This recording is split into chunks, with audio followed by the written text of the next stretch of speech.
Are you always busy but never moving forward? Do you ever feel like life is a never-ending to-do list? Like you're constantly rushing from one task to another but never making real progress? It's exhausting, like running on a treadmill, moving but going nowhere. Most of us live reactively, caught up in distractions and urgent demands. But the Stoics remind us that life isn't about being busy, it's about being intentional. Our daily habits shape who we become. As Epictetus said, first say to yourself what you would be, then do what you have to do. Today we'll explore habits that help you take back control, live with purpose, and create the life you truly want. Taking responsibility for your reactions. It's easy to blame the world when things go wrong. The weather ruins our plans. A rude co-worker puts us in a bad mood. Traffic makes us late. It can feel like the universe is working against us. But what if the real issue isn't out there? It's within us. The Stoics believed that true power comes from controlling our responses, not external events. Life will always throw challenges our way. Delays, disappointments, difficult people. But none of these have the power to ruin our day unless we let them. For example, imagine you're in line for coffee and someone cuts in front of you. Your first reaction might be anger, but at that moment you have a choice. Let frustration take over and ruin your morning. Pause, take a breath, and remind yourself, this isn't worth my peace of mind. That moment of pause is where real power lies. The Stoics called it the space between stimulus and response, the gap where we choose how to react. But being proactive isn't just about managing emotions, it's about taking initiative. Highly effective people don't wait for life to happen to them. They take charge. Think of it like sailing a ship. A proactive captain adjusts the sails and keeps moving forward, no matter the weather. A reactive person, on the other hand, simply complains about the storm and lets the waves toss them around. The difference, one focuses on what they can control, the other focuses on what they can't. How to be more proactive? Start small. The next time something frustrating happens, like a late bus or an unexpected expense, ask yourself, is this worth my energy? Most of the time, the answer is no. Shift your focus to what you can control. Can you adjust your schedule? Can you communicate more clearly? Can you view the situation as an opportunity to grow? And don't forget to plan ahead. A proactive life isn't built on reacting, it's built on intentionality. Set a morning intention, reflect on what's within your control, let go of what isn't. Living with purpose. Do you ever feel like you're constantly busy but unsure if you're doing the right things? Like you're checking off tasks but wondering what's the point? The Stoics had a word for this. Telos, your ultimate purpose. Without a clear direction, even the busiest person can waste their life chasing the wrong things. Imagine life as a journey. If you don't know your destination, how will you know which path to take? You might wander around and see interesting sights, but you'll never reach the peak or experience the view you set out for. When you begin with the end in mind, everything changes. Decisions become easier. Should you take that new job? Should you invest in a relationship? Should you buy that expensive car? Instead of making choices based on trends or short-term desires, you align them with your bigger vision. As Epictetus put it, first say to yourself what you would be, then do what you have to do. How to find your purpose. Ask yourself, what are my core values? What kind of legacy do I want to leave? Who do I want to grow alongside? These aren't quick answers. They take reflection, journaling, and maybe even long walks. But once you start exploring them, you'll notice a shift. Your actions will feel more intentional. One powerful tool is a personal mission statement. Think of it as a compass, a short statement that defines your purpose. It could be as simple as, I live to grow, serve others, and find joy in small moments. Or it could outline specific goals for your career, relationships, and personal growth. The goal isn't perfection, it's creating a guide to keep you on track when life throws you off course. Knowing your purpose also helps you say no to distractions. Every day, we face endless opportunities and requests. Without a clear vision, it's easy to say yes to everything out of fear of missing out. But when you know what truly matters, you can focus on what's essential and let go of the rest. As Seneca wisely said, it is not that we have a short time to live, but that we waste much of it. Prioritizing what truly matters. Do you ever feel like your to-do list controls your life? You wake up, look at all the things you need to do, and feel overwhelmed.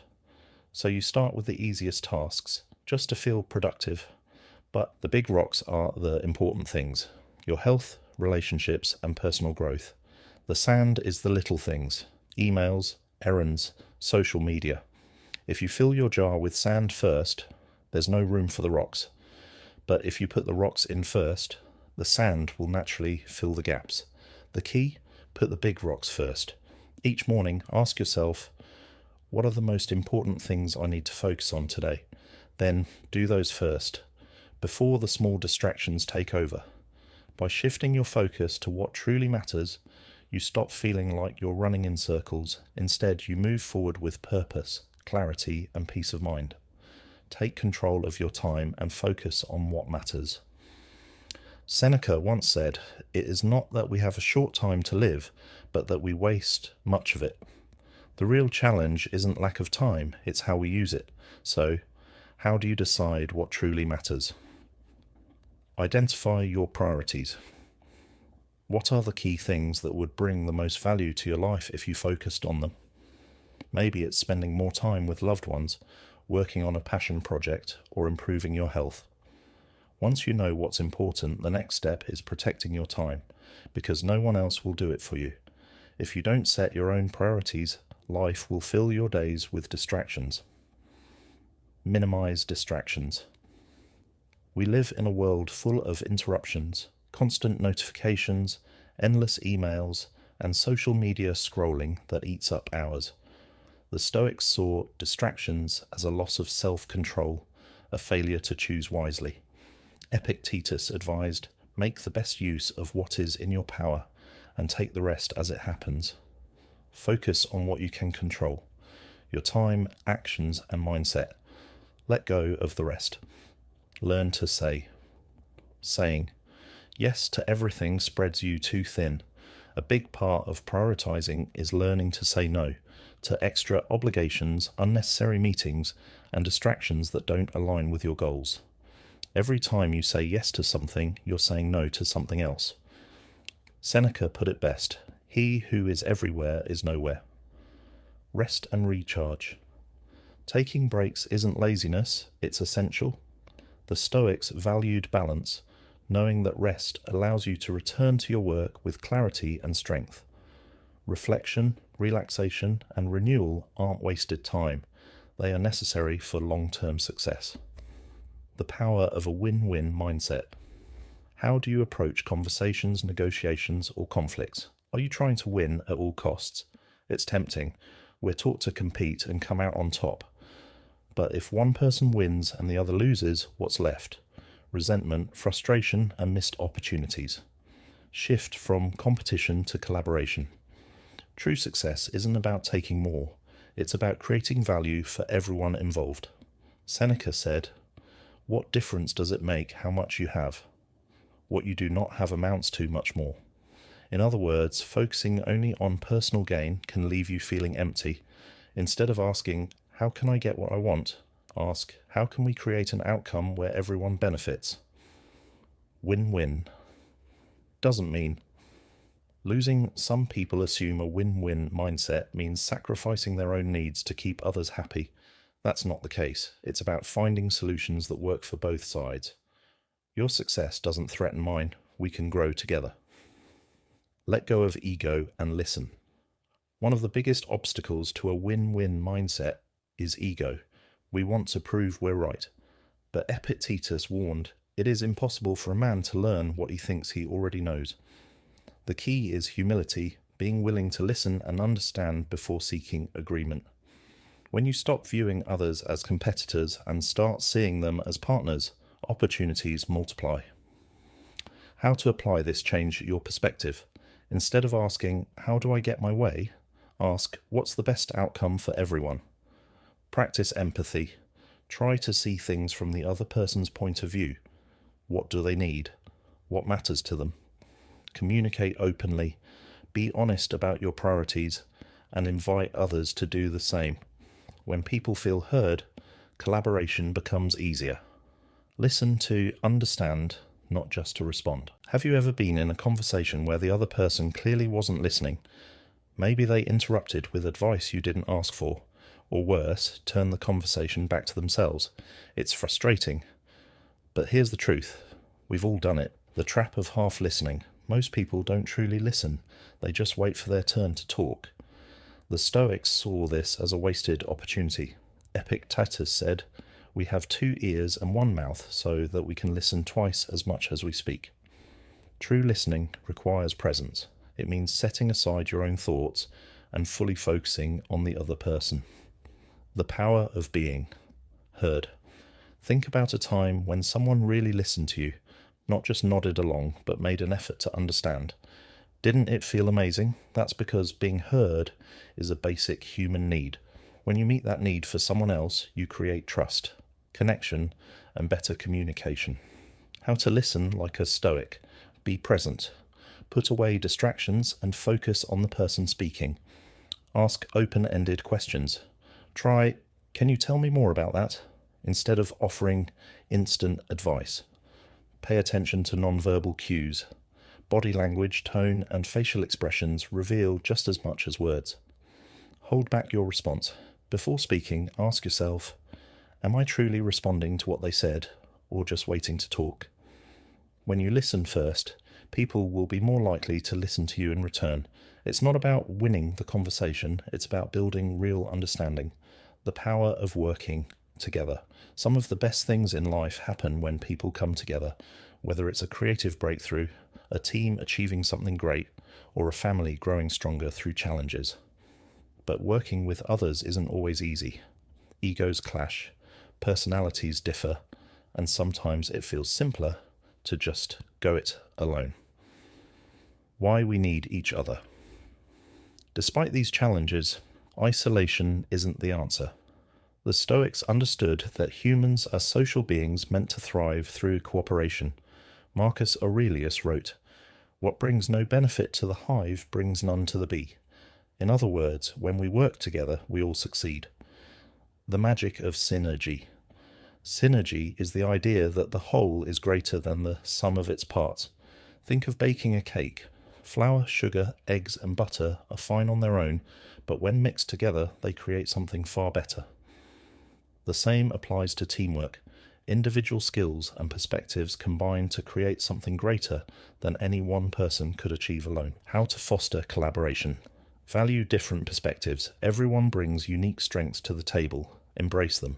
Let go of control. Trying to do everything yourself limits growth. Trust others and delegate. Communicate clearly. Misunderstandings derail teamwork. Be upfront about expectations and listen actively. Celebrate shared success. When one person wins, the whole team benefits. At the end of the day, success isn't about going faster alone, it's about going further together.